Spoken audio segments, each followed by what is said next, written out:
చెప్పుకుందాము. ముందుగా మంగళాచరణ్. ఓం అజ్ఞాన తిమిరాంధస్య జ్ఞానాంజన శలాకయ చక్షురున్మిలితం యేన తస్మై శ్రీ గురవే నమః.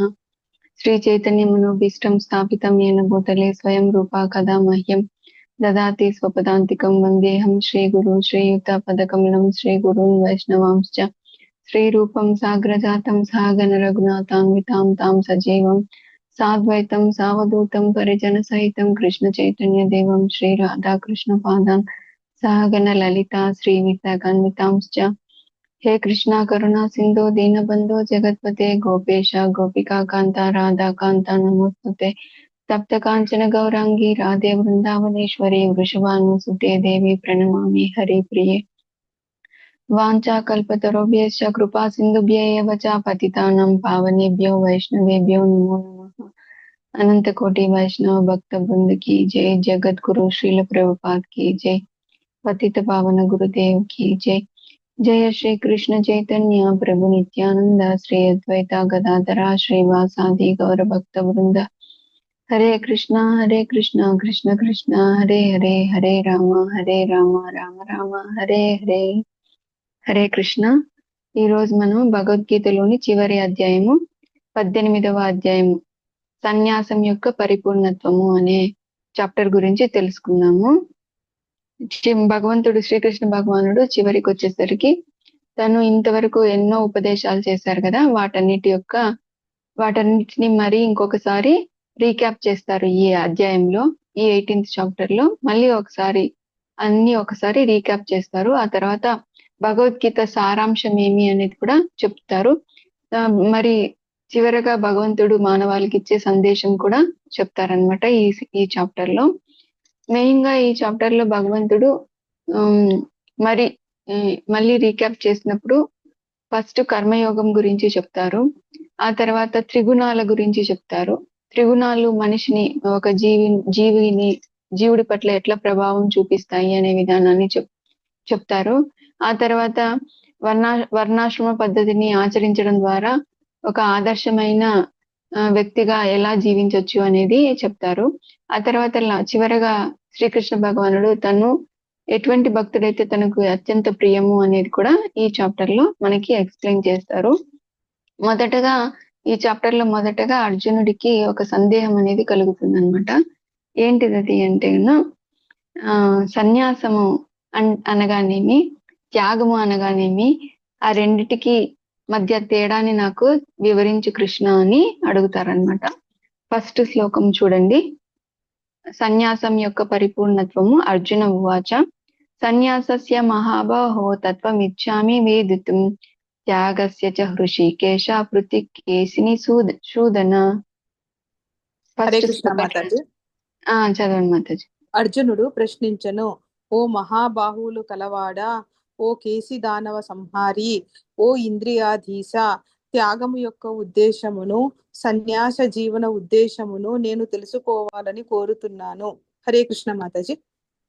Thank you Mataji. అంటే అర్జునుడు ఏమని అడుగుతున్నారంటే, సన్యాసము అంటే ఏమి, త్యాగం అంటే ఏమి, ఆ రెండిటికి మధ్య తేడా ఏమి నేను తెలుసుకోవాలనుకుంటున్నాను కృష్ణ అని చెప్తున్నారంటే. ఇక్కడ అర్జునుడు శ్రీకృష్ణ భగవాను ఏమని పోలుస్తున్నారు? ఋషికేశ అంటున్నారు, కేసి సంహారి అని అంటున్నారు అనమాట. ఋషికేశ అంటే ఏమి అని అర్థము? ఎవరైనా చెప్పగలుగుతారా? ఋషికేశ అంటే ఏమని అర్థము? ఇంద్రియములను జయించిన వాడు అన్నమాట.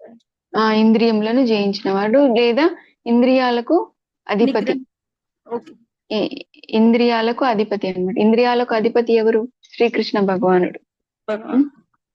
ఓకేనా? శ్రీకృష్ణ భగవానుడు మన ఇంద్రియాలకి కూడా, మన జీవుల యొక్క అందరి ఇంద్రియాలకి కూడా అధిపతి ఎవరు అంటే శ్రీకృష్ణ భగవానుడు. కాబట్టి అటువంటి భగవంతుని యొక్క ఇంద్రియములను మనము సాటిస్ఫై చేయగలిగితే, అంటే భగవంతుని ప్రీత్యర్థం మనం కర్మలు చేసి భగవంతుని ఇంద్రియములను గనక మనం సాటిస్ఫై చేయగలిగితే మన ఇంద్రియాలు కూడా ఆటోమేటిక్ గా సాటిస్ఫై అయ్యి అప్పుడు మనము పరిపూర్ణమైన ఆనందాన్ని పొందుతామన్నమాట. అలా నా మనసుకు శాంతి కలిగించేది నీవే అన్నట్టు అర్జునుడు ఇక్కడ శ్రీకృష్ణ భగవాను హృషికేశ అని సంబోధిస్తున్నాడు అనమాట. మరి కేశి సంహారి అని ఎందుకు సంబోధిస్తున్నారు అంటే, ఇప్పుడు రాక్షసుని సంహరించి హరే కేశి సూదన అనే పేరు కూడా ఉంది శ్రీకృష్ణ భగవానుడికి. అంటే కేశి అనే రాక్షసుని సంహరించారనమాట. ఇప్పుడు అర్జున్ని మనసులో కూడా రకరకాల డౌట్స్ ఉన్నాయన్నమాట, సందేహాలు ఉన్నాయి. ఆ సందేహాలని అతను రాక్షసుల వంటి సందేహాలను నువ్వు కేసి రాక్షసుని ఎలాగైతే సంహరించావో అలాగే నా రాక్షసుల వంటి సందేహాలను కూడా నువ్వు తీర్చగలవు కృష్ణ అని చెప్పి కేసి సంహారి అని చెప్పి సంబోధిస్తున్నారు అనమాట.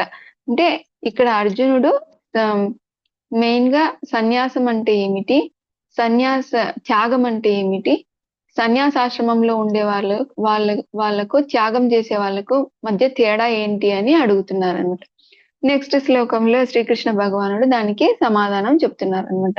శ్రీ భగవాను ఉవాచ కామ్యానాం కర్మణాం న్యాసం సన్యాసం కవయో విదుః సర్వకర్మ ఫల త్యాగం ప్రాహుస్త్యాగం విచక్షణ.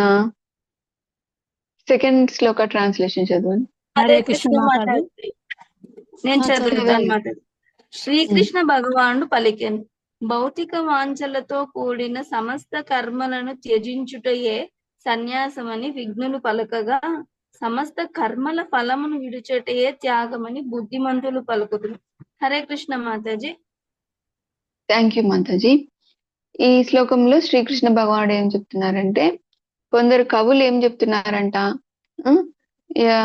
ఎవరి భౌతిక భోగము కోసం మనం చేసే కర్మలు అంటే భౌతిక భోగ వాంఛ కోసం చేసే కర్మలు అంటే కామ్య కర్మలు, అంటే మన ఇంద్రియాలను సాటిస్ఫై చేసుకోవడానికి చేసే కర్మలు, భౌతిక భోగ వాంఛ కోసం చేసే కర్మలు, వాటినే కామ్య కర్మలు అని కూడా అంటారు. అటువంటి వాటిని త్యజించే వాళ్ళని సన్యాసులు అని అంటారు అని కొంతమంది కవులు చెప్పినారు.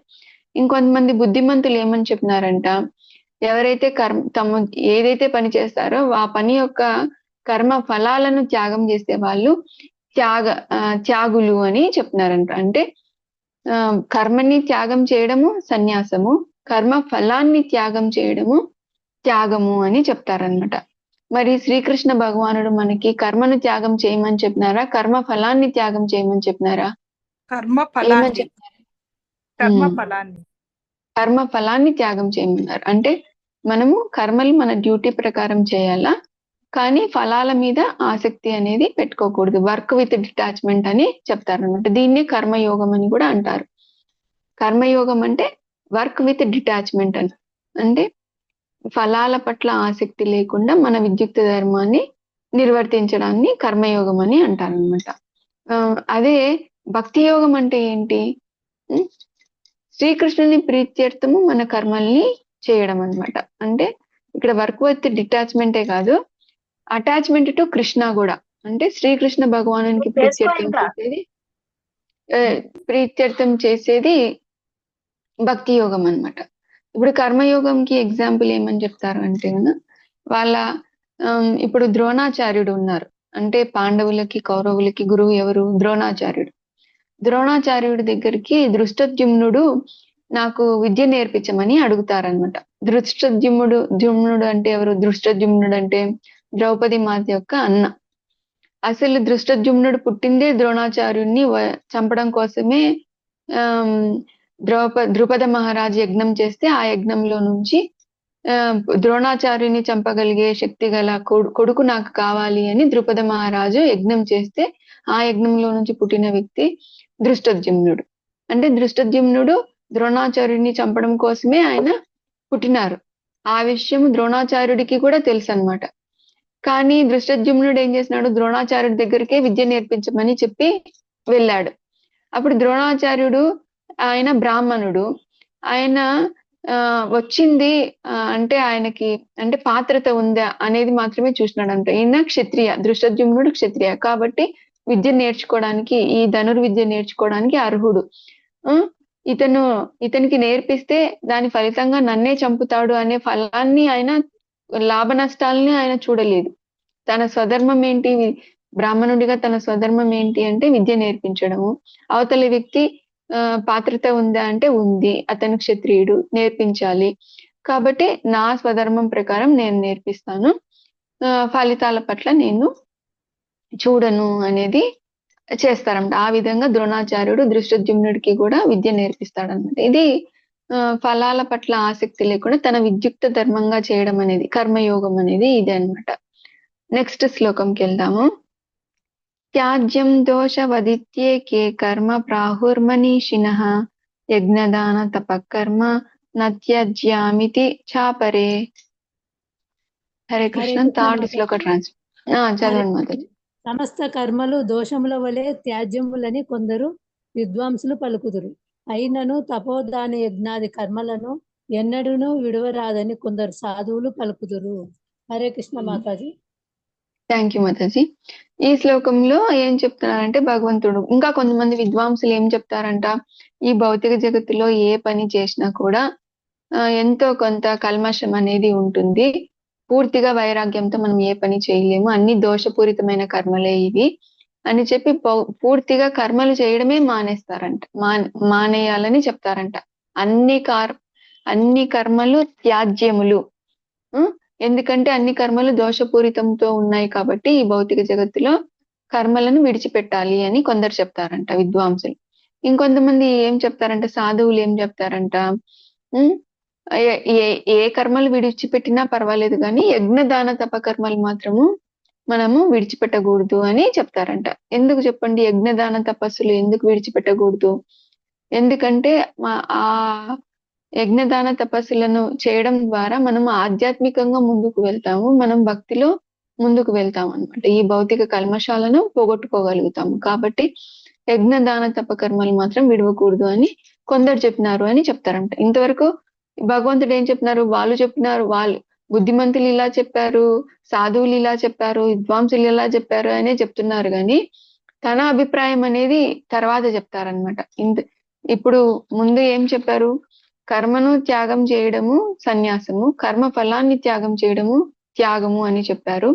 ఆ తర్వాత భౌతిక జగత్తులో ఉండే కర్మలన్నీ కూడా దోషపూరితమైనటివి కాబట్టి అన్నిటినీ త్యజించాలి అని కొందరు చెప్తారు. కానీ యజ్ఞదాన తపస్సు కర్మలు మాత్రం త్యజించరాదు అని చెప్పి కొందరు అన్నారు అని చెప్తారనమాట. నెక్స్ట్ శ్లోకంలో ఈ త్యాగం అనేది, సర్వ కర్మఫల త్యాగం అనేది కూడా 3 రకాలుగా ఉంటుంది.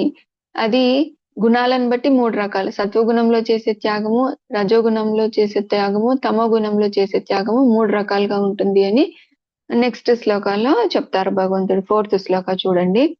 నిశ్చయం శృణు మే తత్ర త్యాగే భరత సత్తమ త్యాగో హి పురుష వ్యాఘ్ర త్రివిధః సంప్రకీర్తితః. హరే కృష్ణ. ట్రాన్స్లేషన్ చదువుతారా ఎవరన్నా? 4th శ్లోక. హరే కృష్ణ మాతాజీ. చదవండి. ఓ భరత శ్రేష్ఠ పురుషవాగ్రమ, త్యాగము గూర్చిన నా నిర్ణయము ఇప్పుడు వినుము. శాస్త్రములలో అట్టి త్యాగము 3 రకములు అని చెప్పబడినది. హరే కృష్ణ మాతాజీ. త్రివిధః సంప్రకీర్తితః అంటే ఈ త్యాగము అనేది 3 రకాలుగా ఉంటుంది.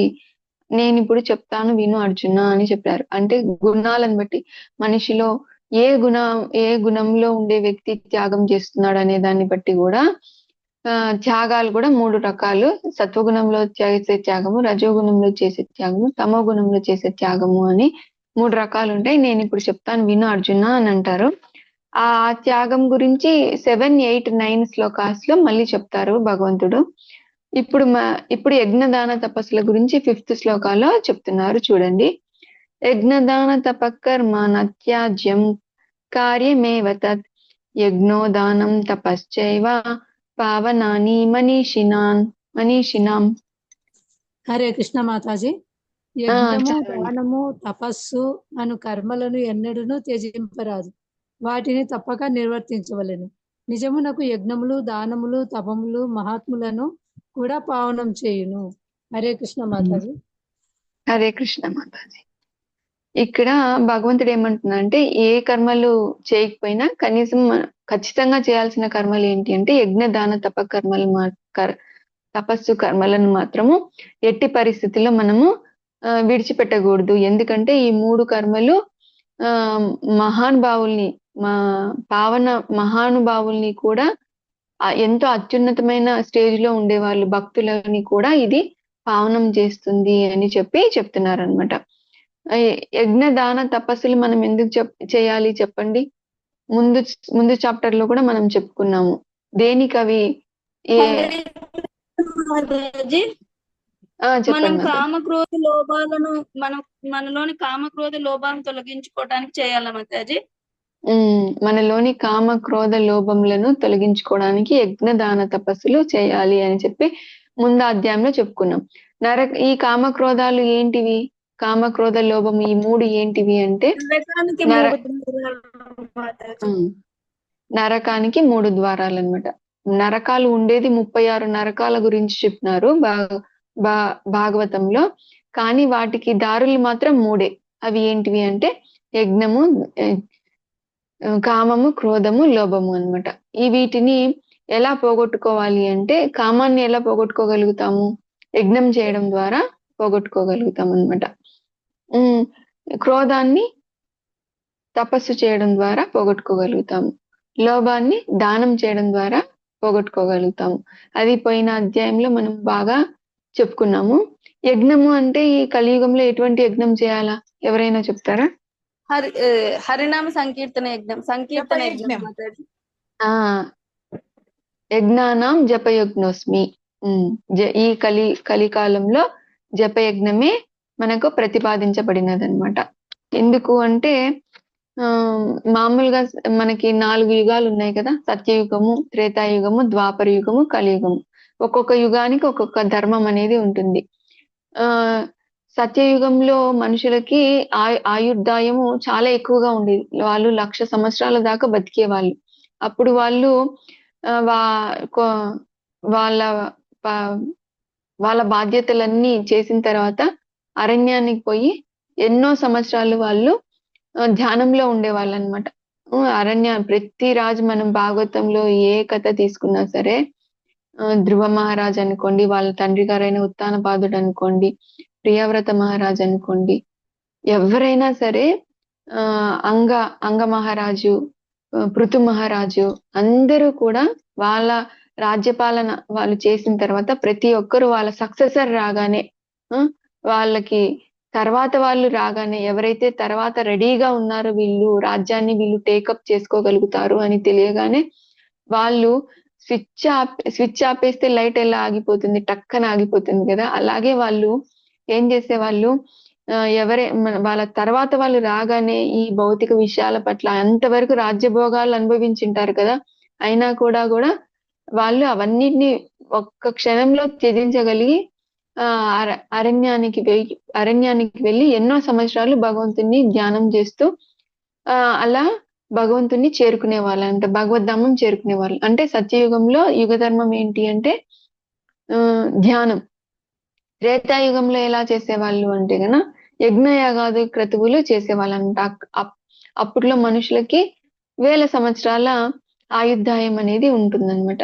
అదే ద్వాపర యుగంలో మనుషులు విగ్రహారాధన చేసేవాళ్ళనమాట. విగ్రహారాధన అప్పట్లో ఆయుర్దాయం మనుషులకి కొన్ని 100 సంవత్సరాలు అట్లా ఉండేదన్నమాట. కానీ కలియుగంలో మనుషులకి 100 సంవత్సరాలు కూడా ఆయుర్దాయం అనేది మనము ఖచ్చితంగా చెప్పలేమన్నమాట. కాబట్టి ఈ జ్ఞానంలో మనం భగవంతుని చేరుకోవాలంటే చాలా సమయం పడుతుంది. యజ్ఞయాగాదులు చేయడానికి మనకి ఆరోగ్య సమస్యలు, ఆ తర్వాత అంతంతసేపు కూర్చోలేము. అంత క్వాలిటీ అయిన కల్తీ లేని వస్తువులు, యజ్ఞం చేయడానికి కల్తీ లేని వస్తువులు కూడా ఈ కలియుగంలో దొరకవు. అలాగే మంత్ర ఉచ్చారణ చేసే బ్రాహ్మణులు కూడా మనకి దొరకరన్నమాట. ఇవన్నీ కూడా మనం యజ్ఞం అనేది చేయలేము. అలాగే డైటీ వర్షిప్ చేయాలి అంటే గన దానికి మనం నియమ నిబంధనలు అనేటివి చాలా ఉంటాయి అన్నమాట. ఎంతో శుచిగా ఉండి డైటీ వర్షిప్ చేయాలా. డైటీస్ ని చూసుకోవడానికి ఒక 2 మనుషులు వాళ్ళ పని అంతా మానుకొని విగ్రహారాధనకే వాళ్ళు ఉండేవాళ్ళు అనమాట. అలా మనం ఇప్పుడు కలియుగంలో అందరూ పని చేసేవాళ్ళే. భర్త పని చేయాలి, భార్య పని చేయాలి, పిల్లలు పని చేయాలి, అందరూ పని చేసేవాళ్ళే. కాబట్టి వాళ్ళకి టైము ఉండదు, అంతగా ఆరోగ్యము సహకరించదు. ఆ తర్వాత ఎప్పుడు వాళ్ళు ఏదో ఒక అనారోగ్యంతోనే మెంటల్ గానైనా అనుకో, బాడీలీ అయినా అనుకో, ఏదో ఒక అనారోగ్యంతో బాధపడతా ఉంటారు. కాబట్టి మనల్ని తరించడం కోసం భగవంతుడు మనకి ఈజీగా కలియుగానికి జప యజ్ఞం అనేది చేశారనమాట. మనము ఈ హరే కృష్ణ మనకి శ్రీ చైతన్య మహాప్రభువు హరే కృష్ణ కృష్ణ కృష్ణ హరే హరే, హరే రామ రామ రామ హరే హరే అనే ఈ మంత్రాన్ని ఇచ్చారనమాట. ఇది చేయడం ద్వారా మనము వాళ్ళు యజ్ఞయాగాదులు, విగ్రహారాధన, ధ్యానం చేసి ఏమైతే సాధించగలుగుతారో అవన్నీ కూడా మనము హరినామ సంకీర్తనము, జప యజ్ఞం చేయడం ద్వారా మనము సాధించగలుగుతాము. అదే విధంగా మనము భగవంతుని యొక్క భగవద్ధామం కూడా చేరగలుగుతాము. భగవంతుని యొక్క పట్ల ప్రేమను కూడా మనము పొందగలుగుతాము కేవలము హరినామ స్మరణ చేయడం ద్వారా, హరినామ సంకీర్తనము చేయడం ద్వారా. ఈ యజ్ఞము కలియుగానికి యజ్ఞానం జప యజ్ఞోస్మి అని అంటారు.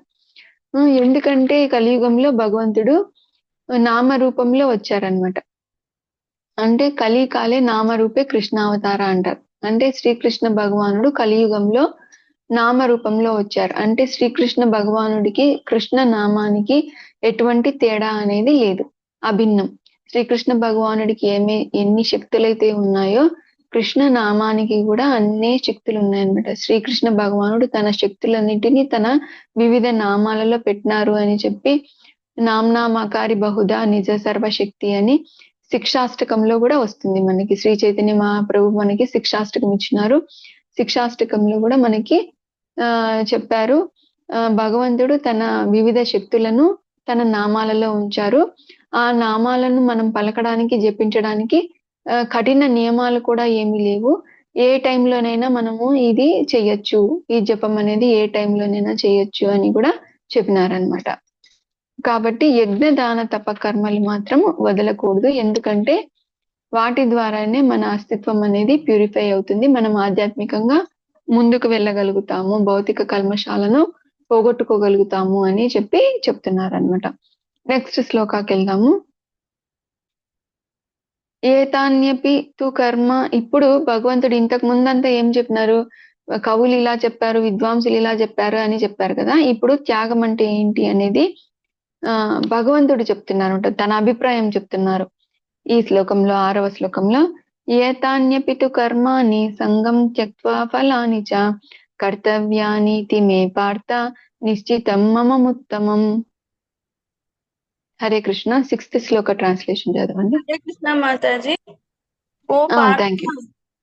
ఈ కర్మలన్నింటినీ ఎట్టి ఆసక్తి ఫలాపేక్ష లేకుండా కర్తవ్య భావనతో నిర్వర్తించవలను. ఇదే నా తుది అభిప్రాయం. హరే కృష్ణ మాతాజీ.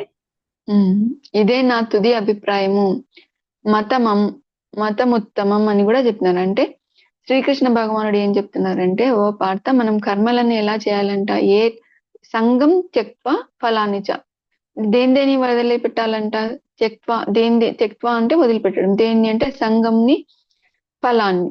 సంగం అంటే ఆసక్తి, ఇప్పుడు ఆ భౌతిక విషయాల పట్ల ఆసక్తి, ఆ కర్మ పట్ల ఆసక్తి మరియు ఆ కర్మ చేయడం ద్వారా వచ్చే ఫలము, ఆ రెండింటిని వదిలిపెట్టాలి. ఎట్టి ఆసక్తి ఫలాపేక్ష లేకుండా కర్తవ్యానీతి మే పార్థ, అంటే ఇది చేయడం, ఈ పని చేయడం నా ధర్మము, ఇది నా విద్యుక్త ధర్మము అని పని చేయాలన్నమాట. 3 విద్యుక్త ధర్మం అని పని చేయాలి. దాని మీద అటాచ్మెంట్ విడిచిపెట్టాలి. కర్మ ఫలాన్ని, దానివల్ల వచ్చే ఆ కర్మ యొక్క ఫలాన్ని కూడా విడిచిపెట్టాలి. ఈ విధంగానే ప్రతి జీవుడు కర్మలు చేయాలి. ఇదే నా తుది అభిప్రాయము అని చెప్తారనమాట.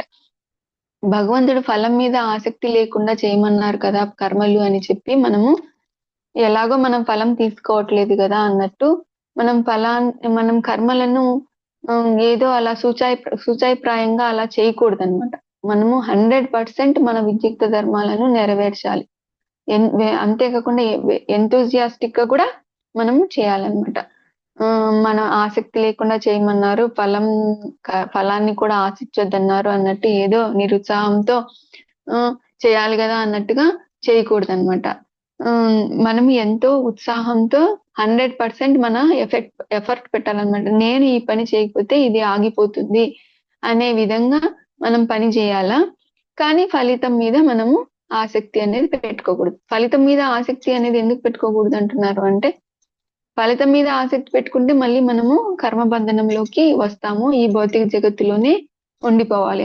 అంతేగాని భగవంతుడికి మన కర్మ ఫలాల పట్ల ఎటువంటి ఆసక్తి అనేది లేదన్నమాట. దీనికి మనం ఉదాహరణగా మనం వసుదేవుని యొక్క కథను మనం చెప్పుకోవచ్చు అన్నమాట. వసుదేవుడు ఎవరు? ఎవరైనా చెప్తారా? దేవకి వసుదేవులు ఎవరు? కృష్ణుని శ్రీకృష్ణ తల్లిదండ్రులు. భగవానుని తల్లిదండ్రులు. దేవకి వసుదేవులు శ్రీకృష్ణ భగవానుని యొక్క తల్లిదండ్రులు. ఎప్పుడైతే వారి వివాహం జరుగుతుందో, దేవకి వసుదేవుల యొక్క వివాహం జరిగిన తర్వాత కంసుడు ఏం చేస్తారంటే, తన చెల్లెలు దేవకి అంటే కంసుడికి చాలా ఇష్టం అన్నమాట.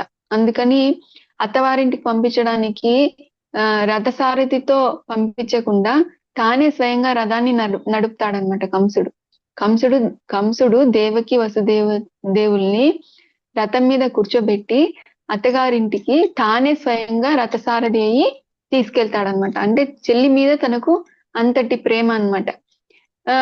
అలా వెళ్తుంటే మంది మార్బలంతో ఎన్నో కానుకల్ని కూడా తీసుకెళ్తుంటారనమాట. ఎంతో మంది పరిచారకుల్ని కూడా తీసుకెళ్తా ఉంటారు. అలా వైభవంగా చెల్లెల్ని అత్తవారింటికి తీసుకెళ్తా ఉంటాడనమాట కంసుడు. అప్పుడు ఆకాశవాణి ఏం పలుకుతుంది అంటే, ఓ కంస, నువ్వు ఇదంతా చేస్తున్నావు, కానీ మీ చెల్లెలు దేవకి మాత యొక్క అష్టమ సంతానము నీకు నీ ప్రాణానికి హాని కలుగుతుంది అష్టమ సంతానం ద్వారా అని చెప్తుందన్నమాట. ఎప్పుడైతే ఆ మాట వింటాడో అంతవరకు ఉన్న ప్రేమ స్విచ్ ఆపినట్టు పోతుందన్నమాట. తన దాకా రానంత వరకు ఎంతసేపు అయినా చెల్లి అని ప్రేమ అని ఏదైనా చెప్తాడు. ఎప్పుడైతే తన యొక్క ఇంట్రెస్ట్ అంటే తన ప్రాణానికి హాని అని తెలియగానే వెంటనే అసలు కత్తి తీసేసి దేవకి మాత జుట్టు పట్టుకొని తల తెగ్గొడదాము అన్నట్టుగా కత్తి ఎత్తుతాడనమాట కంసుడు. అప్పుడు వసుదేవుడు ఎంత చెప్పి చూస్తాడనమాట, ఆపుతాడనమాట. వసుదేవుడు భార్యని కాపాడుకోవడం కోసము ఆపుతాడనమాట. ఏంటి నువ్వు చేసే పని? అసలు నువ్వు ఒక రాజువి కదా, రాజు ఇలాంటి పని చేయొచ్చా? అయినా కూడా నువ్వు నీ చెల్లెలు ఇంత ప్రేమ కదా నీకు చెల్లెలంటే, మరి ఒక్కసారిగా ఆ ప్రేమ అంతా ఏమైంది? అయినా మన పుట్టిన ప్రతి జీవి మరణించక తప్పదు. ఏదో ఒక టైంలో మనకి మరణం అనేది వస్తుంది. మన టైం రాగానే అది మరణం అనేది మనం ఎంత వద్దనుకున్నా కూడా అది ఆ టైంకి జరుగుతుంది. ఈ శరీరము శాశ్వతము కాదు, ఆత్మ అనేది శాశ్వతము. ఎందుకు నువ్వు అశాశ్వతమైన దాని కోసము నువ్వు ఒక స్త్రీని హత్య చేసి ఆ పాపాన్ని నువ్వెందుకు మూటగట్టుకుంటావు అని ఎన్నో విధాలుగా నచ్చజెప్పడానికి ట్రై చేస్తాడనమాట. ఎందుకు అలా చేస్తాడు వసుదేవుడు? ఇందాకనే ఆకాశవాణి ఏం చెప్పింది? అష్టమ సంతానము కలుగుతుంది మీకు. ఆ అష్టమ సంతానము స్వయంగా దేవాతి దేవుడు వస్తారు. దేవాతి దేవుడు వచ్చి శ్రీకృష్ణ భగవానుడు వచ్చి ఈ కంసుని సంహరిస్తాడు అని చెప్పింది కదా. అయినా కూడా వసుదేవుడు తను ఆపకపోతే ఈ పని జరిగిపోతుంది అని తను 100% తను ఎఫర్ట్ పెడతాడనమాట. ఎంతగానో నచ్చి చెప్పి చూస్తాడనమాట. అయినా కూడా కంసుడు వినడు. ఇంకా లాస్ట్ కి దేవకి అంటూ ఉంటే ఆ తర్వాత పిల్లలు అనే వాళ్ళు పుడతారు. దేవకే లేకపోతే గన పిల్లలు కలగరు కదా, అష్టమ సంతానం ఎలా కలుగుతుంది? కాబట్టి ఫస్ట్ దేవకిని కాపాడుకోవాలి అని చెప్పి అతను ఏం చెప్తాడు వసుదేవుడు, చూడు మీకు దేవకితో ఎటువంటి ప్రాబ్లం లేదు కదా, నీ చెల్లెలతో ఎటువంటి ప్రాబ్లం లేదు, మీ చెల్లెలకి పుట్టిన పిల్లలతోనే కదా నీకు ప్రాబ్లము.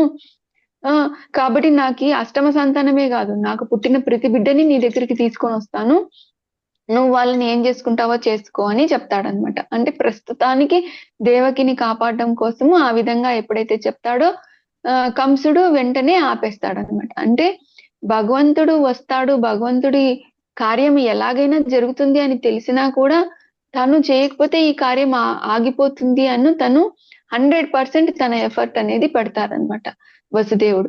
అలాగే మనం కూడా మన విద్యుక్త ధర్మాన్ని ఫలం మీద ఆసక్తి లేకుండా ఆ ఫలాల ఆ కార్యం పట్ల ఆసక్తి ఉండకూడదు, ఫలాల పట్ల ఆసక్తి ఉండకూడదు. కానీ పని పట్ల మనము ఖచ్చితంగా ఉత్సాహంతో మరియు 100% మనము చేయాలన్నమాట. మన విద్యుక్త ధర్మాన్ని మనము చేయాలన్నమాట. నెక్స్ట్ శ్లోకంకి వెళ్దాము. ఇప్పుడు రజోగుణం, తమోగుణంలో చేసే త్యాగం ఎటువంటిది, రజోగుణంలో చేసే త్యాగం ఎటువంటిది, సత్వగుణంలో చేసే త్యాగం ఎటువంటిది అనేది భగవంతుడు 7, 8, 9 శ్లోకాస్ లో చెప్తారనమాట. నియతస్యతు 7th శ్లోక చూడండి. నియతస్యతు సన్యాసః కర్మణో నోపపద్యతే మోహత్యస్య పరిత్యాగస్తమసః పరికీర్తితః. హరే కృష్ణ మాతాజీ. చదువు మాత. విద్యుక్త ధర్మాలను ఏనాడు విడిచిపెట్టకూడదు. ఎవడైనా మోహంతో తన విద్యుక్త కర్మలను విడిచిపెడితే అటువంటి పరిత్యాగము తమోగుణమైనదని చెప్పబడుతుంది. హరే కృష్ణ మాతాజీ. అంటే ఇక్కడ శ్రీకృష్ణ భగవానుడు ఏమని చెప్తున్నారంటే, ఎవరైనా సరే తమ విద్యుక్త ధర్మాలని వదలకూడదు. మనకి 4 ఆశ్రమాలు ఉన్నాయి కదా, వర్ణాశ్రమ ధర్మం, 4 వర్ణాలు ఉన్నాయి. ఎవరు అది అంటే బ్రాహ్మణులు, క్షత్రియులు, వైశ్యులు, శూద్రులు. వాళ్ళకు తగ్గ 4 ఆశ్రమాలు కూడా ఉన్నాయి. బ్రహ్మచర్య, గృహస్థ, వానప్రస్థ, సన్యాస. వీళ్ళకు ఎటువంటి పనులు చేయాలి అనేటి, వాళ్ళ యొక్క కర్తవ్యాలు ఏంటి, వాళ్ళ యొక్క ధర్మాలు ఏంటి అనేది మనం ముందు చాప్టర్స్ లో తెలుసుకున్నాము. దైవీ సంపత్తి, ఆశ్రయ సంపత్తి ఆ చాప్టర్ లో కూడా తెలుసుకున్నాము. మనం దైవీ లక్షణాల గురించి చెప్పమన్నప్పుడు 26 దైవీ లక్షణాలు చెప్పినారు. వాటి గురించి ప్రభుపాదుల వారు కూడా 3 పేజీలు 5-6 పేజీలు భాష్యం రాశారనమాట. వాటిల్లో అంతా ఎవరు ఏ పని చేయాలా అనేది క్లియర్ గా చెప్పారు మనకి. అటువంటి విద్యుక్త ధర్మాలని మనము ఎన్నటికీ వదిలిపెట్టకూడదు అనమాట. కానీ ఏదో కన్ఫ్యూజన్ లోనో లేదా మోహ కారణం చేతనో, డెల్యూషన్ మోహం చేతనో లేదా సరి అయిన శాస్త్రజ్ఞానం లేకపోవడం వల్లనో విద్యుక్త ధర్మాలను వదిలిపెడితే, విద్యుక్త ధర్మాలను త్యాగం చేస్తే అది తమో గుణంలో చేసినటువంటి త్యాగము అని చెప్పి భగవంతుడు మనకి ఇక్కడ చెప్తున్నారనమాట. నెక్స్ట్ శ్లోక చూడండి, 8th శ్లోక. దుఃఖమిత్యేవ యత్కర్మ కాయ క్లేశ భయాత్యజేత్ సకృత్య రాజసం త్యాగం నైన త్యాగం ఫలం లభేత్. హరే కృష్ణ. 8th శ్లోక ట్రాన్స్లేషన్ చదవండి. హరే కృష్ణ మాతాజీ. దుఃఖకరములని గాని దేహమునకు అసౌకర్యము కలుగునను భయంతో గాని ఎవడైనను విద్యుక్త ధర్మములను త్యజించినచో అతడు దానిని రజోగుణమున త్యాగము చేసిన వాడగును.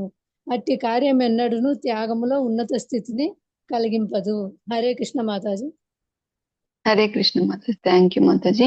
ఈ శ్లోకంలో భగవంతుడు ఏం చెప్తున్నాడంటే, ఈ పని చేయడం ద్వారా నాకు ఒళ్ళు అలుస్తా ఉంది, నాకు కొంచెం శరీరానికి అసౌకర్యంగా ఉంది, లేదా ఈ పని చేయడం ద్వారా నా ఆరోగ్యం దెబ్బతినే పరిస్థితి ఉంది, లేదా దుఃఖము రావచ్చు అని చెప్పి తమ విద్యుక్త ధర్మాలను, తన శరీరం కష్టపడుతుంది అనే భావనతో ఎవరైతే త్యాగం చేస్తారో అటువంటి వాళ్ళు రజోగుణంలో త్యాగం చేసినట్టు అని చెప్పి భగవంతుడు చెప్తున్నారు అన్నమాట. నెక్స్ట్ శ్లోకాకి వెళ్దాము. 9th శ్లోక. కార్యమిత్యేవ యత్కర్మ నియతం క్రియతే అర్జున సంగం త్యక్త్వా ఫలం చైవ సత్యాగాత్ సాత్వికో మతః. హరే కృష్ణ. ట్రాన్స్లేషన్ చదవండి. 9th శ్లోక.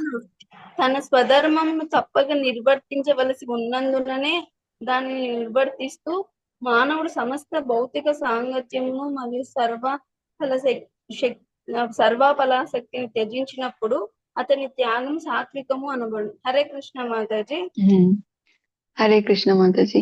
ఇంతకు ముందు 6th శ్లోకాలో చెప్పినారు కదా, మనం కర్మలు ఎలా చేయాలి అని చెప్పి మన స్వధర్మం అని భావిస్తూ ఇది నా డ్యూటీ, ఈ పని చేయడం నా డ్యూటీ, నా కర్తవ్యము, కర్తవ్య భావనతో మరియు ఎటువంటి భౌతిక ఆసక్తి లేకుండా, చేసిన కర్మ యొక్క ఫలం యొక్క ఆసక్తి కూడా లేకుండా కర్మలు చేస్తే అది సత్వగుణంలో చేసే త్యాగము, సత్వగుణంలో చేసే కర్మఫల త్యాగము అన్నట్టుగా చెప్తున్నారు అనమాట శ్రీకృష్ణ భగవానుడు. నెక్స్ట్ శ్లోకంకి వెళ్దాము. 10th శ్లోక. నద్వేష్ట అకుశలం కర్మ కుశలేనాన్ నా అనుషజ్యతే త్యాగి సత్వా సమావిష్టో మేధావి చిన్న సంశయ. హరే కృష్ణ. 10th శ్లోక ట్రాన్స్లేషన్ చదవండి. హరే కృష్ణ హరే మాతాజీ. కృష్ణ.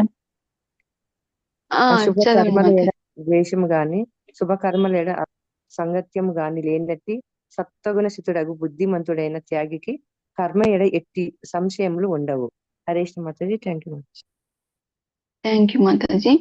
ఇక్కడ శ్రీకృష్ణ భగవానుడు ఏం చెప్తున్నారంటే రిజల్ట్ ఫలము మంచిది అయితే దాని పట్ల అనురాగంతో పని చేయడము, ఫలము చెడ్డది అయితే అంటే అంత ఆసక్తికరంగా లేదు ఫలము అని అంటే కన్నా అశుభ ఫలము అయితే కన్నా దాన్ని ద్వేషించడం, అటువంటి కర్మలను ద్వేషించడము అట్లా పని అలా చేయకూడదు అనమాట. తన విద్యుక్త ధర్మాన్ని శుభ ఫలమా అశుభ ఫలమా అనేది చూడకుండా చేయాలి. ఆ విధంగా చేసే వ్యక్తి మేధావి, అతనే బుద్ధిమంతుడు, అతను కర్మలను ఆచరించే విషయంలో అతనికి ఎటువంటి డౌటు లేదు అన్నట్టుగా చెప్తారు. అంటే కర్మ ఫలాల గురించి ఆలోచించొద్దండి. మీ కర్తవ్యాన్ని మీరు ఫలాపేక్ష లేకుండా చేయండి అని చెప్తున్నారు అనమాట ఈ శ్లోకంలో. నెక్స్ట్ శ్లోకంకి వెళ్దాము. 11th శ్లోక. నహి తేహ భృతా శక్యం త్యక్తుం కర్మాణ్యశేషతః యస్తు కర్మ ఫల త్యాగి సత్యాగీత్య అభిధీయతే. హరే కృష్ణ. 11th శ్లోక ట్రాన్స్లేషన్ చదవండి. హరే కృష్ణ మాతాజీ. చదవండి మాతాజీ. దేహదారుడైన వానికి సర్వకర్మములను త్యజించుట నిక్కముగా అసాధ్యమైన విషయము. కానీ కర్మఫలములను త్యాగమనర్చిన వాడు మాత్రం నిజమైన త్యాగి అనబడును. హరే కృష్ణ. ఈ శ్లోకంలో శ్రీకృష్ణ భగవానుడు ఏం చెప్తున్నారంటే పూర్తిగా మన కర్మలను త్యజించలేము.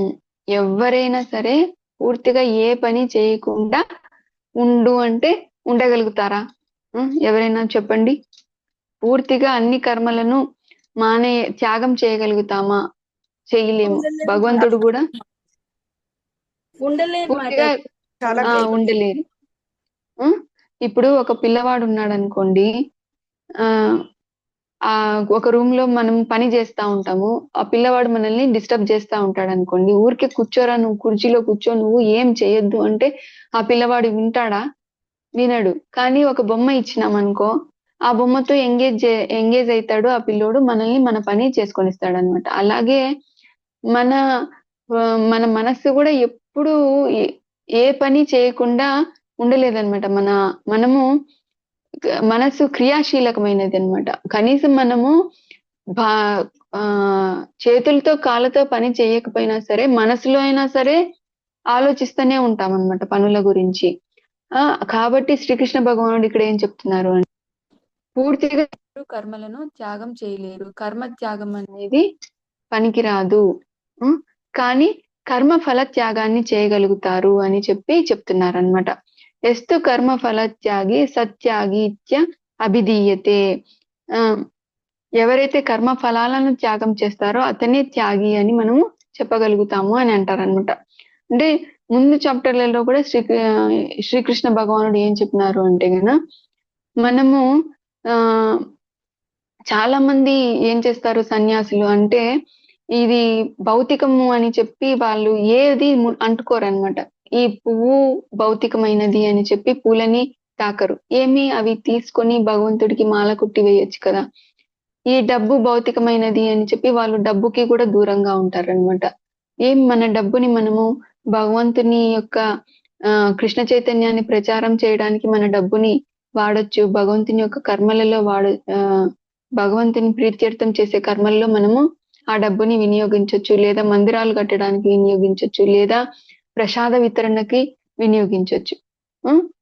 అలా మనకున్నదే భగవంతుడు ఏం చెప్తారంటే వైరాగ్యం కంటే, పూర్తి వైరాగ్యం కంటే కూడా యుక్త వైరాగ్యం మంచిది అని చెప్తారంట.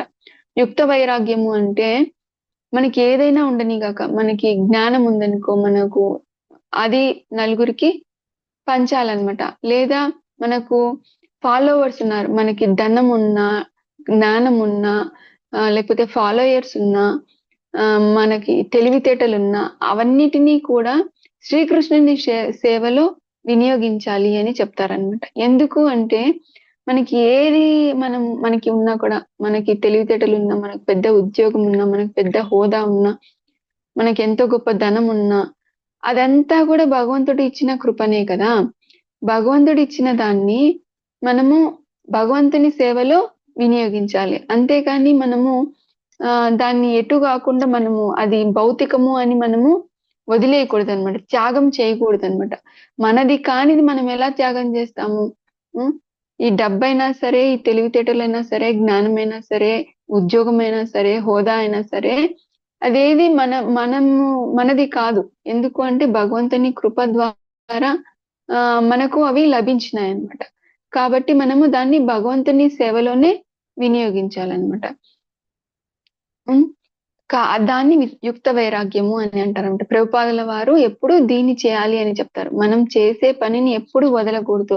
చాలా మంది అనుకుంటారు ఇస్కాన్ లో వెళ్తే కన్నా అందరూ అక్కడ పని మానేయాలి, అక్కడే ఉండిపోతారు అని చెప్తారంట. కానీ శ్రీకృష్ణ భగవానుడు కానీ, ప్రభుపాదుల వారు కానీ, అతని శిష్యులు కానీ, గురు పరంపరలో వచ్చిన ఎవరైనా సరే ఎప్పుడు కూడా వాళ్ళ విద్యుక్త ధర్మాన్ని మానమని ఎప్పుడు ఎవరు చెప్పలేదనమాట. కానీ తన తెలివిని, తన శక్తిని, తన సామర్థ్యాన్ని, తన పలుకుబడిని, తన మందిని, మార్బలాన్ని, తన హోదాన్ని,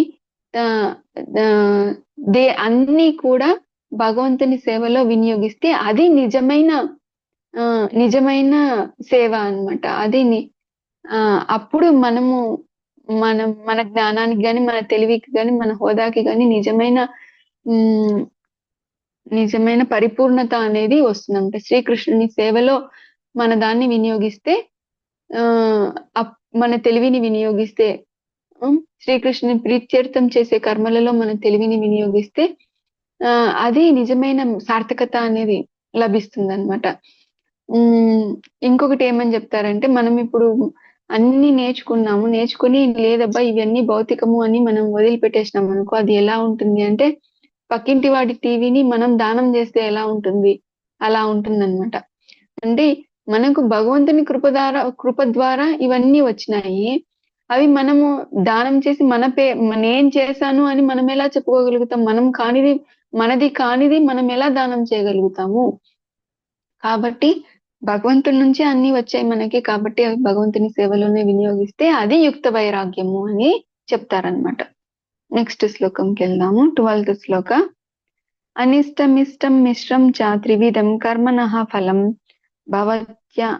భవత్యాత్యాగినాం ప్రేత్య నతు సన్యాసినాం క్వచిత్. హరే కృష్ణ. 12th శ్లోక ట్రాన్స్లేషన్ చదవండి. హరే కృష్ణ మాతాజీ. త్యాగి కానట్టి వానికి మరణానంతరము ఇష్టము అనిష్టము, ఇష్టానిష్ట మిశ్రమము అను త్రివిధ కర్మ ఫలములు కలుగుతుండును. కానీ నిజమునకు సన్యాసాశ్రమములలోని వారికి సుఖ దుఃఖములను కలిగించే అట్టి ఫలములు ఎన్నడూనూ కలగవు. హరే కృష్ణ మాతాజీ. Thank you Mataji. ఈ శ్లోకంలో శ్రీకృష్ణ భగవానుడు ఏం చెప్తున్నారంటే, మనం చేసే కర్మల మీద ఆసక్తితో, మనము కర్మ ఫలాల పట్ల ఆసక్తితో మనం కర్మలు చేసినాము అని అంటే గన ఆ ఫలాలను మనమే తీసుకోవాల్సి వస్తుంది. ఏ పని చేసినా కూడా దానికి ఫలితం అనేది వస్తుంది అనమాట. అది మంచి పని చేస్తే మంచి ఫలితం వస్తుంది. మనము శాస్త్రాలకు విరుద్ధంగా చేస్తే గన మనకి చెడు ఫలితం వస్తుంది. అది పాప ఫలితం అనేది వస్తుంది. మంచి పని చేస్తే పుణ్య ఫలితం వస్తుంది. శాస్త్రాలకు విరుద్ధంగా మనం పనులు చేస్తే పాపకర్మ ఫలం అనేది వస్తుందన్నమాట. మనము మిశ్రమంగా చేస్తే కొన్ని పుణ్యకర్మలు, కొన్ని పాపకర్మలు ఇవి చేసామంటే అప్పుడు ఒక రకమైన ఫలం అనేది వస్తుంది. మనం పుణ్యకర్మలే చేసినామంటే స్వర్గానికి మనము వెళ్తాము అని చెప్తున్నారు ఇక్కడ. అట్లాగే పాపకర్మలు చేసినామంటే ఆ ఫలాలను అనుభవించడం కోసం మనం నరకానికి వెళ్తాము. లేదా మిశ్రమ కర్మలు చేసినాము అంటే కన్నా ఈ భూమి మీదనే మనము మళ్ళా జన్మిస్తాము అని కూడా చెప్తున్నారనమాట. అంటే పాపకర్మ ఫలాలు, పాపము చేస్తే నరకానికి వెళ్తాం, పుణ్యము చేస్తే స్వర్గానికి వెళ్తాం అనమాట. మిశ్రమం చేస్తే నరకానికి వెళ్ళి స్వర్గానికి వెళ్ళి ఆ తర్వాత భూమి మీద నా పాప కర్మము అనుభవించడానికి నరకానికి వెళ్తాము, మళ్ళీ ఆ తర్వాత పుణ్యం అనుభవించడానికి స్వర్గానికి వెళ్తాము, ఆ తర్వాత మళ్ళా ఈ భూమి మీదకి వస్తామన్నమాట. మళ్ళీ ఎంతో కొంత కర్మ ఫలాన్ని బ్యాలెన్స్ పెట్టి మనల్ని పంపిస్తారు ఈ భూమి మీదకి. ఆ కర్మ ఫలాన్ని అనుభవించడానికి మళ్ళీ ఈ భూమి మీద వస్తాము. ఆ ఫలాన్ని అనుభవించే నెపంతో మళ్ళీ మనం కొన్ని కర్మలు చేస్తాము. మళ్ళీ ఆ కర్మ ఫలాలు అనేటివి మళ్ళీ అనుభవించడానికి మళ్ళీ మళ్ళీ అనే జన్మలు తీసుకుంటా ఉంటాము. ఈ భౌతిక జగత్తులో మనము మళ్ళీ మళ్ళీ జన్మలు తీసుకోవడానికి గల కారణం ఏంటి? ఎవరైనా చెప్పగలుగుతారా? హరే కృష్ణ. ఈ భౌతిక జగత్తులో మనము మళ్ళీ మళ్ళీ ఒక జన్మ తర్వాత ఇంకొక జన్మ, ఇంకొక జన్మ తర్వాత ఇంకొక జన్మ అలా తీసుకోవడానికి కారణం ఏంటి అంటే మన కోరికలు, భౌతికమైన మన కోరికలు. కర్మ ఫలాలు. కర్మ ఫలాలను కూడా అనుభవించడం కోసం అన్నమాట. అంటే కర్మ ఫలాలను అనుభవించడం కోసము మరియు ఈ కోరికల కోసం. ఆ కర్మలన్నీ అయిపోతే మనము భగవద్ధామం చేరిపోతాము అని అంటా ఉంటారు, గుర్తుందా? అని అంటా ఉంటారు కదా. అలా కర్మ ఫలాల వల్లనే మనము ఈ భౌతిక జగత్తులో బంధించబడతామంట. అది సుఖం రూపంలోనో దుఃఖం రూపంలోనో అవి అనుభవించాలి. మంచి కర్మలు అయితే సుఖ దుఃఖాల రూపంలో వస్తాయి ఆ కర్మ ఫలాలు. కాబట్టి భగవంతుడు ఏం చెప్తున్నారు? కర్మ ఫలాల పట్ల ఆసక్తి లేకుండా సన్యాసాశ్రమంలో అంటే కృష్ణ చైతన్యంలో ఎవరైతే శ్రీకృష్ణుని ప్రీత్యర్థం కర్మలు చేస్తారో అటువంటి వాళ్ళకి ఫలితములు ఎన్నడూ సుఖ దుఃఖములు అనేటువంటి ఫలితములు ఎన్నడూ అతనికి కలగవు అని చెప్తున్నారనమాట. అంటే ఇక్కడ మనము కర్మలు 3 రకాలన్నమాట. సుకర్మ, వికర్మ, అకర్మ అని చెప్తారు. ముందు చాప్టర్స్ లో మనకి చెప్పున్నారనమాట. సుకర్మ అంటే మంచి పనులు, అంటే శాస్త్రంలో ఏ విధంగా చెప్పారో ఆ విధంగా మనము మన విద్యుక్త ధర్మాలను చేసుకోవాలి. అలా చేస్తే ఏమొస్తుంది మనకి అంటే పుణ్యం వస్తుంది. అంటే సుకర్మ అంటే కర్మ విత్ గుడ్ రిజల్ట్ అని అనుకోండి, మంచి ఫలము, కర్మ విత్ గుడ్ రిజల్ట్. అదే వికర్మ అంటే శాస్త్రాలలో ఏం చెప్పినారో దానికి క్వైట్ ఆపోజిట్ చేస్తారనమాట. అంటే శాస్త్రాలలో చెప్పిన దాని ప్రకారం చేయరు, వాళ్ళకి ఇష్టం వచ్చినట్టు వాళ్ళు పనులు చేసినారు అనుకోండి, అప్పుడు వికర్మ వల్ల ఏమొస్తుంది? బ్యాడ్ రిజల్ట్ వస్తుంది. కర్మ చేస్తే ఖచ్చితంగా రిజల్ట్ అనేది వస్తుంది. మళ్ళీ అకర్మ అంటే ఏంటి? సుకర్మ అంటే గుడ్ రిజల్ట్ వచ్చే కర్మ, వికర్మ అంటే బ్యాడ్ రిజల్ట్ వచ్చే కర్మ. మళ్ళీ అకర్మ అంటే ఏంటి అంటే గన శ్రీకృష్ణ భగవానుని ప్రీత్యర్థము కృష్ణ చైతన్యంలో మనం చేసే కర్మలను అకర్మ అంటారు. మనం ఏ పని చేసినా కూడా కృష్ణ చైతన్యంలో అది అకర్మ, దానికి పాపము లేదు పుణ్యము లేదు, అవి అనుభవించడానికి మనం మళ్ళీ పుట్టనవసరం లేదనమాట.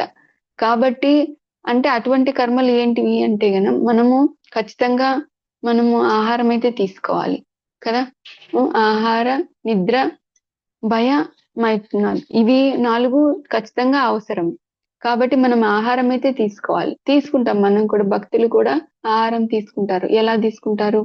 శ్రీకృష్ణుని కోసం వంట వండుతున్నాను నేను అని చెప్పి ఆ కృష్ణ చైతన్యంలో భగవంతుడికి వంట చేస్తున్నాను అని చెప్పి భగవంతుడికి నైవేద్యం పెట్టి ఆ తర్వాత ప్రసాదంగా తీసుకుంటారు. మనం కూడా నిద్రపోతాం, రెస్ట్ తీసుకుంటాం. ఎలా రెస్ట్ తీసుకుంటాం? ఓ కృష్ణ, నేను ఈ రోజు నేను నీ కోసము అన్ని కర్మలు చేశాను, నీ ప్రీత్యర్థమే చేశాను, రేపు కూడా నేను చేయాలా, కానీ నా శరీరానికి కొంచెం రెస్ట్ అవసరము అని శ్రీకృష్ణుని తలుచుకుంటూ మనము నిద్రపోయినట్టయితే అది మనము కృష్ణ చైతన్యంలోనే మనము నిద్రపోయినట్టు అవుతుంది, అది యోగ నిద్ర అవుతుంది అనమాట. కాబట్టి ఇలా మనం ఏ పని చేసినా కూడా సెంటర్ లో కృష్ణుని పెట్టుకొని చేసినట్టయితే దానికి ఇంకా పాపము లేదు పుణ్యము లేదనమాట. కాబట్టి మనం ఎటువంటి కర్మలు చేయాలా? సుకర్మ చేయాలా, వికర్మ చేయాలా, అకర్మ చేయాలా? ఎవరైనా చెప్తారా? అకర్మ చేయాలి. ఎందుకంటే దానికి ఫలితం అనేది ఉండదన్నమాట. ఈ కర్మ ఫలాలతోనే మనం ఈ భౌతిక జగత్తులో బంధించబడుతున్నాం.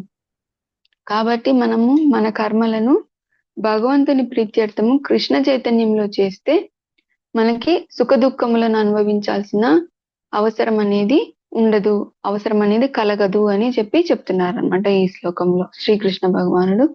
నెక్స్ట్ 13th నుంచి 16th శ్లోకం వరకు శ్రీకృష్ణ భగవానుడు ఏం చెప్తారు అంటే, ఏ పని జరగడానికైనా సరే 5 మంది కర్తలు ఉంటారు.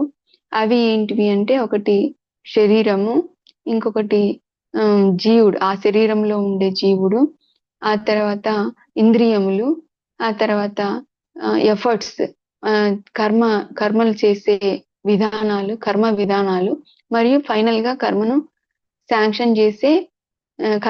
శాంక్షన్ చేసే పరమాత్మగా ఉండే శ్రీకృష్ణ భగవానుడు. ఈ 5 మంది యొక్క పర్మిషన్ తోనే, శాంక్షన్ తోనే కర్మలు జరుగుతున్నాయి. మనోవాకాయ మన శరీరంతో గాని, మనసుతో గాని, వాక్కుతో గాని చేసే కర్మలన్నీ కూడా ఈ 5 యొక్క శాంక్షన్ ఉంటేనే జరుగుతాయి అని చెప్తారనమాట. అలా కాకుండా ఏ మనిషి అయితే లేదు, నేను ఈ పని నా యొక్క వల్లనే జరిగింది, నా ప్రమేయంతోనే జరిగింది, ఎవరు ఈ 5 మంది కాదు, నా సొంతంగానే నా వల్లనే ఈ పని జరిగింది, ఏ కార్యమైనా కారణం నేనే అని అనుకునే వాళ్ళు ఖచ్చితంగా మూర్ఖులు అని చెప్తున్నారనమాట.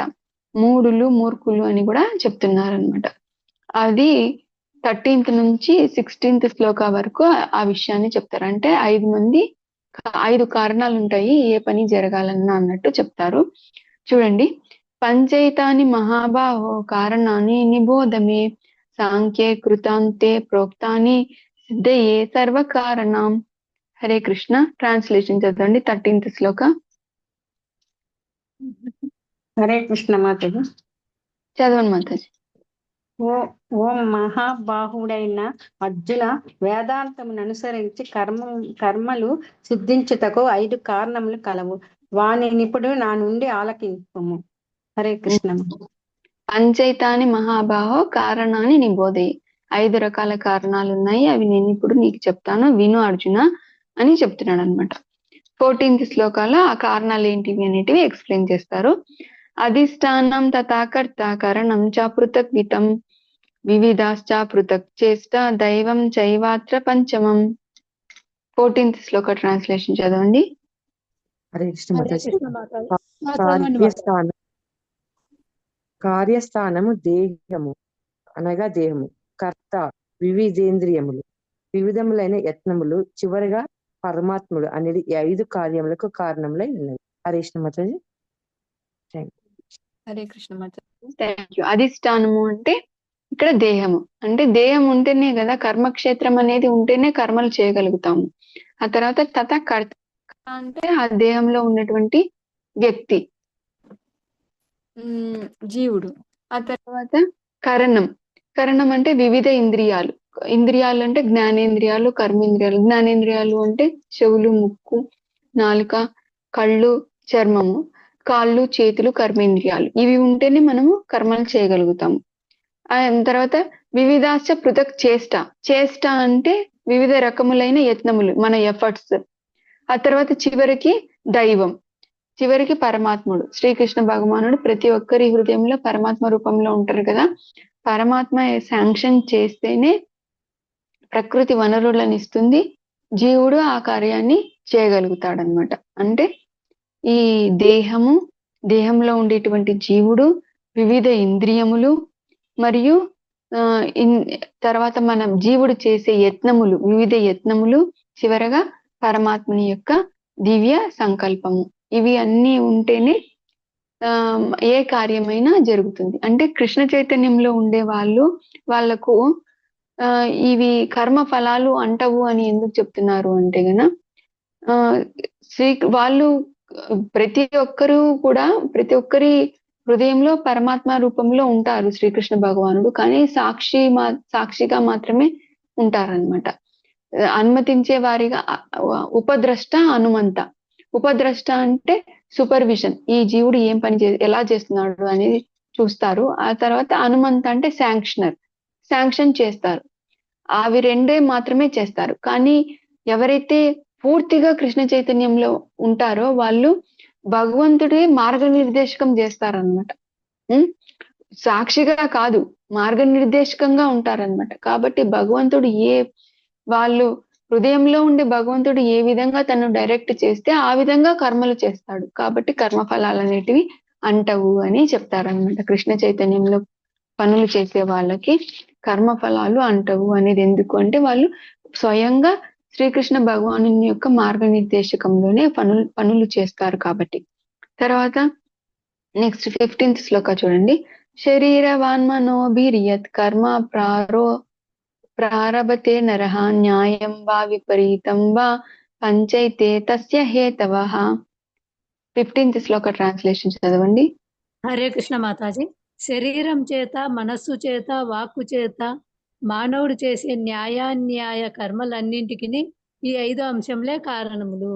హరే కృష్ణ మనం చేసే ఏ పనులైనా సరే, శరీరం చేత గాని, మనసు చేత గాని, వాక్కు చేత గాని చేసే ఏ పనులకైనా సరే న్యాయాన్యాయములు అంటే మంచి పనులైనా చెడు పనులైనా. న్యాయమైన కర్మ అంటే శాస్త్రంలో నిర్దేశించబడినట్లు చేయడం, లేదా అన్యాయమైన కర్మ అంటే శాస్త్రానికి వ్యతిరేకంగా కర్మలు చేయడం. ఏ పనులైనా సరే ఈ 5 వల్లనే జరుగుతాయి అనేది చెప్తున్నారు అనమాట భగవంతుడు. 16th శ్లోక చూడండి.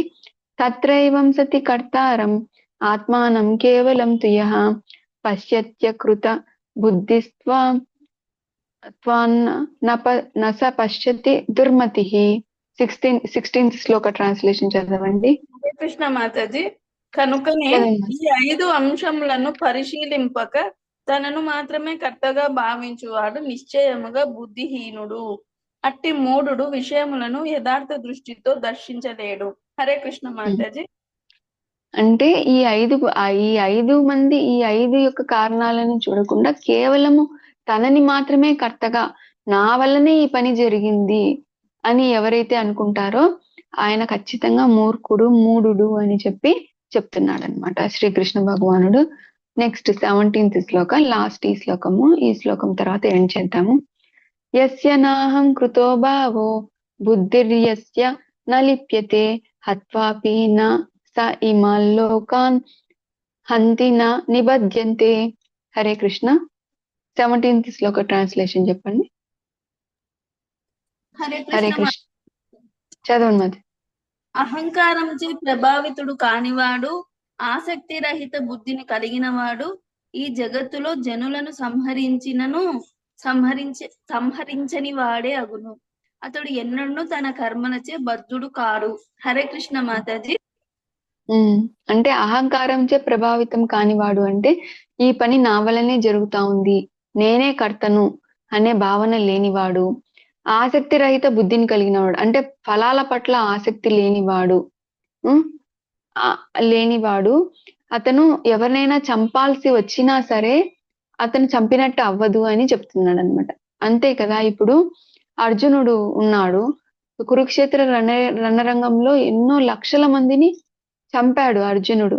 కానీ అతనికి ఒక మనిషిని చంపిన ఫలితం అయితే అతనికి రాదు, ఆ పాపం అయితే అతనికి రాదు. ఎందుకంటే అతను తన ప్రీత్యర్థం చేయలేదు, తన సొంత లాభం కోసం ఆ పని చేయలేదు.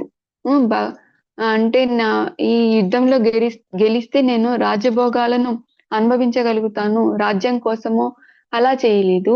లేదా కౌరవులు నా భార్యని ఎంతో అవమానపరిచారు, మాకు ఈ చిన్నప్పటి నుంచి ఎన్నో కష్టాలు పెట్టారు, కాబట్టి వాళ్ళ మీద పగ తీర్చుకోవాలి మేము అనే దాని కోసం కూడా, తన సెల్ఫ్ ఇంట్రెస్ట్ కోసం కూడా అర్జునుడు యుద్ధం చేయలేదన్నమాట. కేవలము శ్రీకృష్ణ భగవానుని యొక్క ప్రీత్యర్థము, శ్రీకృష్ణ భగవానుని యొక్క మిషన్ లో ఒక ఇన్స్ట్రుమెంట్ గా ధర్మం కోసము, తన స్వధర్మమే, క్షత్రియుడు యుద్ధం చేయడం తన స్వధర్మం అని కూడా కాదు, ఆయన శ్రీకృష్ణ భగవానుని యొక్క ప్రీత్యర్థము ఆయన యుద్ధం అనేది చేశాడు. కాబట్టి ఎంతమందిని చంపినా సరే ఆ పాప ఫలితం అనేది రాదు, ఎందుకంటే అది అసలు పాపమే కాదనమాట. కాబట్టి ఇంకొకటి కూడా ఇక్కడ ప్రభుపాదుల వారు ఎగ్జాంపుల్ ఇస్తారనమాట. ఏంటి అంటే, ఇప్పుడు ఒక మేజర్ ఉన్నారనుకోండి, ఆర్మీలో మేజర్ ఉంటారు, సోల్జర్స్ ఉంటారు. వాళ్ళు యుద్ధం వచ్చినప్పుడు, వేరే దేశం వాళ్ళ మీదకి యుద్ధానికి వచ్చినప్పుడు వాళ్ళు ఎంతో మందిని యుద్ధ భూమిలో చంపుతారనమాట. వాళ్ళ మేజర్స్ అట్లా ఆర్డర్స్ ఇచ్చింటారు వాళ్ళకి, యుద్ధంలో ఎంతో మందిని ఆపోజిట్ వాళ్ళని చంపుతారు. కానీ వాళ్ళకు ఎటువంటి పాపం అనేది అంటదనమాట. ఎందుకంటే అది వాళ్ళ డ్యూటీ. కానీ అదే సోల్జరు ఎప్పుడైనా హాలిడేస్ లో ఇంటికి వచ్చినప్పుడు ఏ ఒక్క వ్యక్తినైనా సరే కాల్చి చంపితే ఏమవుతుంది? అతన్ని జైల్లో పెడతారనమాట. అతను దానికి శిక్ష అర్హుడైతాడనమాట. కాబట్టి నేను కర్తని కాదు. కర్మ ఫలం పట్ల కూడా ఆసక్తి లేకుండా ఎవరైతే పని చేస్తారో అటువంటి వాళ్ళు ఒకవేళ చంపాల్సిన పని వచ్చినా సరే అది చంపినట్టు కాదు. ఆ చంపిన ఫలితం ఆ పాపం అనేది అతనికి అంటదు అని చెప్తున్నారనమాట శ్రీకృష్ణ భగవానుడు. హరే కృష్ణ. ఈ రోజు ఇంతటితో ముగిస్తున్నాను. ఈ అవకాశం ఇచ్చినటువంటి పరాభక్తి మాతాజీకి, మధురాపతి ప్రభుజీకి నేను నా కృతజ్ఞతలు తెలుపుకుంటున్నాను. మీలో ఎవరికైనా ఏదైనా సందేహాలు ఉంటే అడగండి, చెప్పడానికి ట్రై చేస్తాను. హరే కృష్ణ. ఓకే మాతాజీ, ఎవరికి ఏ సందేహం లేదంటే ఒకసారి హరే కృష్ణ మహామంత్రం చెప్పి ఎండ్ చేద్దాము.